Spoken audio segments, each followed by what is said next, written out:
universitarias de esta gran Universidad de San Carlos, empecé mi recorrido político y me di cuenta que yo le tenía que proponer tres cosas fundamentales que no habían existido en Guatemala. La primera, un sistema democrático que permitiera la participación de todos los sectores, que eliminara la intransigencia política, que propiciara la organización de los guatemaltecos para luchar por sus derechos y que no recibieran a cambio de su pretensión de ser mejor represión, asesinato y muerte, sino que todo lo contrario, que existieran y se crearan gobiernos que crearan las condiciones para una adecuada y libre participación,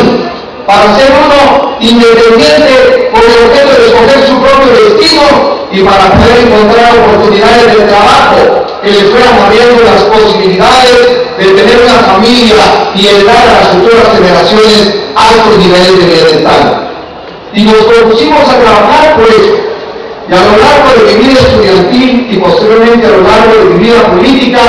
nos dedicamos a denunciar a los gobiernos autoritarios y a exigir la apertura de espacios políticos que nos permitieran hacer una constitución al servicio del pueblo y a tener gobiernos que nosotros eligiéramos para hacer lo que decíamos en aquella fecha, un gobierno del pueblo, para el pueblo y por el pueblo de Guatemala. Y lo logramos. Pero para lograrlo pasaron muchas cosas a lo largo de Guatemala y en esta historia que muchos de ustedes probablemente no conocen bien. Desde 1962 a 1996, Guatemala se metió en una guerra en contra de los gobiernos autoritarios porque algunos amigos, compañeros y estudiantes universitarios y otros dirigentes políticos creían que el mecanismo para transformar Guatemala y hacer de Guatemala un país más adecuado era la lucha armada y libraron una batalla que costó muchas vidas y muchos sacrificios. Y otros decidimos recorrer el camino de la organización, de la resistencia política prolongada para forzar de común acuerdo con otros sectores a nivel internacional esa apertura política que nos permitiera hacer de Guatemala una democracia como la que estamos viviendo en este momento, que tiene sus defectos y que tiene muchas cosas por hacer, pero que nos permite por lo menos protestar, reclamar, exigir, estudiar, organizarnos y luchar por nuestros propios intereses y por los intereses de la patria. Y a lo largo de esos años logramos hacer una cosa que no se había visto en la historia de Guatemala y que tal vez ustedes no conocen.